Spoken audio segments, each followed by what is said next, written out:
नमस्कार मित्रों, आपका आपके चैनल भक्ति कथा इतिहास में एक बार फिर से बहुत बहुत स्वागत है।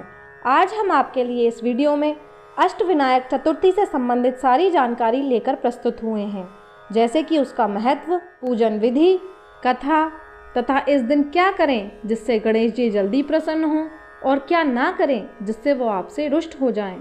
तो इस वीडियो को अंत तक ज़रूर देखिए। तो चलिए अब अपना यह वीडियो शुरू करते हैं।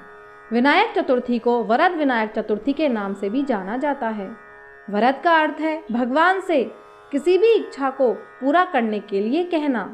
जो लोग इस व्रत का पालन करते हैं उन्हें गणेश भगवान ज्ञान व धैर्य का आशीर्वाद देते हैं। बुद्धि व धैर्य दो ऐसे गुण हैं जिनका महत्व मानव को युगों से ज्ञात है।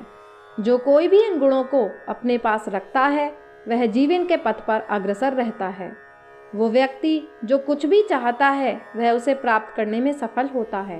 इस दिन भगवान गणेश की उपासना करने से घर में सुख, समृद्धि और आर्थिक संपन्नता की प्राप्ति भी होती है। चलिए अब आपको पूजन विधि बताते हैं। विनायक चतुर्थी पर गणेश जी की पूजा दिन में 2 बार की जाती है, एक बार दोपहर में और एक बार मध्याह्न में। चतुर्थी के दिन स्नान आदि से निवृत्त होने के बाद लाल वस्त्र पहने, फिर दोपहर में पूजा स्थल पर भगवान गणेश की प्रतिमा स्थापित करें। उसके बाद व्रत का संकल्प करें। फिर गणपति को अक्षत, रोली, पुष्प, गंध, धूप आदि से सुशोभित करें। इसके उपरांत भगवान गणेश को दुर्वा और मोदक अर्पित करें। अब आपको अष्टविनायक चतुर्थी से जुड़ी पौराणिक कथा सुनाते हैं। श्री गणेश चतुर्थी व्रत की पौराणिक कथा के अनुसार एक बार भगवान शिव तथा माता पार्वती नर्मदा नदी के किनारे बैठे थे। वहां माता पार्वती ने भगवान शिव से समय व्यतीत करने के लिए चौपड़ खेलने को कहा। शिव चौपड़ खेलने के लिए तैयार हो गए, परंतु इस खेल में हार जीत का फैसला कौन करेगा, यह प्रश्न उनके समक्ष उठा। तो भगवान शिव ने कुछ तिनके एकत्रित कर उसका एक पुतला बनाकर उसकी प्राण प्रतिष्ठा कर दी और पुतले से कहा, बेटा, हम चौपड़ खेलना चाहते हैं, परंतु हमारी हार जीत का फैसला करने वाला कोई नहीं है, इसलिए तुम बताना कि हम दोनों में से कौन हारा और कौन जीता। उसके बाद भगवान शिव और माता पार्वती का चौपड़ खेल शुरू हो गया। यह खेल 3 बार खेला गया और संयोग से तीनों बार माता पार्वती ही जीत गईं। खेल समाप्त होने के बाद बालक से हार जीत का फैसला करने के लिए कहा गया, तो उस बालक ने महादेव को विजयी बताया। यह सुनकर माता पार्वती क्रोधित हो गईं और क्रोध में उन्होंने बालक को लंगड़ा होने, कीचड़ में पड़े रहने का श्राप दे दिया।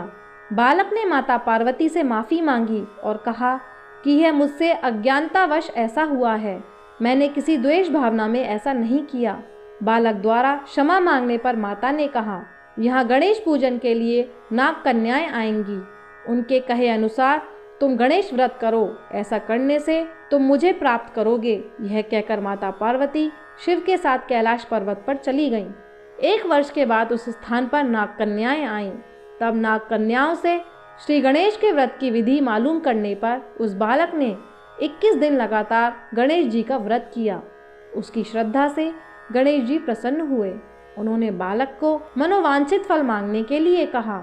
उस पर उस बालक ने कहा, हे विनायक, मुझ में इतनी शक्ति दीजिए कि मैं अपने पैरों से चलकर अपने माता पिता के साथ कैलाश पर्वत पर पहुंच सकूं और वह यह देख प्रसन्न हों। तब बालक को वरदान देकर श्री गणेश अंतर्ध्यान हो गए। इसके बाद वह बालक कैलाश पर्वत पर पहुंच गया और कैलाश पर्वत पर पहुंचने की अपनी कथा उसने भगवान शिव को सुनाई। चौपड़ वाले दिन से माता पार्वती शिव जी से विमुख हो गई थीं। अतः देवी के रुष्ट होने पर भगवान शिव ने भी बालक के बताए अनुसार 21 दिनों तक श्री गणेश का व्रत किया। इस व्रत के प्रभाव से माता पार्वती के मन में भगवान शिव के लिए जो नाराजगी थी वह समाप्त हो गई।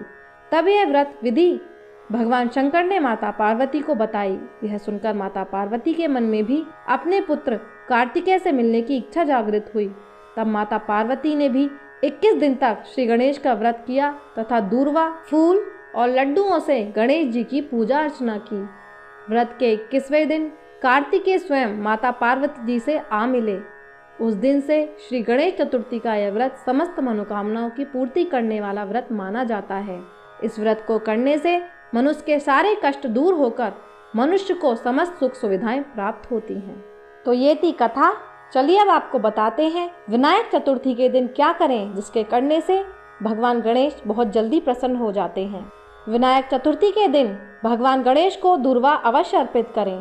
पूजा के समय विनायक चतुर्थी के दिन भगवान गणेश को मोदकों का भोग अवश्य लगाएं।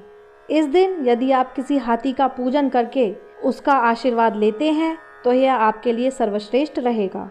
यदि आप विनायक चतुर्थी के दिन भगवान गणेश की पूजा कर रहे हैं तो आपको भगवान गणेश को गेंदे के फूल अवश्य अर्पित करने चाहिए। भगवान गणेश को यदि आप विनायक चतुर्थी के दिन फल अर्पित कर रहे हैं तो उन फलों में केला अवश्य होना चाहिए, क्योंकि केला भगवान गणेश को अधिक पसंद है। यदि आप विनायक चतुर्थी का व्रत रख रहे हैं तो आपको ना तो दिन में सोना चाहिए और ना ही रात में सोना चाहिए। आपको इस दिन रात में जागकर भगवान गणेश का कीर्तन और भजन करना चाहिए। यदि आप इस दिन किसी गणेश मंदिर में जाकर किसी हाथी को घास खिलाते हैं तो भी आपके लिए शुभ होगा। विनायक चतुर्थी के दिन आपको भगवान गणेश की पूजा में सुपारी और कलश अवश्य स्थापित करने चाहिए, क्योंकि भगवान गणेश की पूजा में कलश और सुपारी को अधिक महत्व दिया जाता है। यदि आप विनायक चतुर्थी के दिन किसी गाय को भोजन कराते हैं तो न केवल आपको भगवान गणेश का बल्कि आपको सभी देवी देवताओं का आशीर्वाद प्राप्त होगा। विनायक चतुर्थी के दिन ब्राह्मण को भोजन कराकर उसे दक्षिणा अवश्य दीजिए। तो ये थे वो काम जो आपको इस दिन अवश्य करने चाहिए। चलिए आपको बताते हैं कुछ ऐसे काम जो आपको इस दिन भूल कर भी नहीं करने चाहिए। विनायक चतुर्थी के दिन भूल कर भी भगवान गणेश की पूजा में तुलसी का प्रयोग ना करें, नहीं तो भगवान गणेश आपसे रुष्ट हो जाएंगे। इस दिन किसी भी रूप में चंद्र दर्शन ना करें, नहीं तो आप पर किसी प्रकार का कोई झूठा इल्जाम लग सकता है। किसी भी रूप में विनायक चतुर्थी के दिन भूल कर भी भगवान गणेश की पीठ के दर्शन नहीं करने चाहिए, क्योंकि इससे घर में दरिद्रता आती है। यदि आप विनायक चतुर्थी के दिन भगवान गणेश की कोई मूर्ति लाते हैं तो उसे कभी भी विषम संख्या में ना लाएं। विनायक चतुर्थी के दिन भूल कर भी आपको बड़ों का अपमान नहीं करना चाहिए, क्योंकि ऐसा करने से आपको विपत्तियों का सामना करना पड़ सकता है। यदि आप विनायक चतुर्थी का व्रत रख रहे हैं तो आपको भूलकर भी इस दिन अपने घर में किसी से भी कलेश नहीं करना चाहिए। विनायक चतुर्थी का व्रत रखने वाले व्यक्ति को भूलकर भी किसी को अपशब्द नहीं बोलने चाहिए, क्योंकि ऐसा करने से उसे व्रत का पूर्ण लाभ प्राप्त नहीं होता है। यह व्रत सभी विघ्नों को हरता है। इसलिए विनायक चतुर्थी पर किसी भी जानवर को ना तो मारें और ना ही परेशान करें। विनायक चतुर्थी के दिन घर में मांसाहार और तामसिक चीज़ों का प्रयोग बिल्कुल भी ना करें। किसी भी रूप में विनायक चतुर्थी पर मदिरा का प्रयोग ना करें, नहीं तो आपको भगवान गणेश के क्रोध का सामना करना पड़ सकता है। तो ये थी अष्टविनायक चतुर्थी से संबंधित सारी जानकारी जो हमने आज आपको इस वीडियो के माध्यम से पहुंचाई। आशा है आपको हमारा यह प्रयास पसंद आया होगा। अगर हमारा यह प्रयास पसंद आया है तो इस वीडियो को ज़्यादा से ज़्यादा लाइक और शेयर कीजिए, और चैनल पर पहली बार आए हैं तो उसे सब्सक्राइब करना ना भूलिए। हम इस तरह की धार्मिक जानकारियाँ आपके समक्ष लेकर आते हैं और भविष्य में भी लेकर आते रहेंगे। आपका बहुत बहुत धन्यवाद।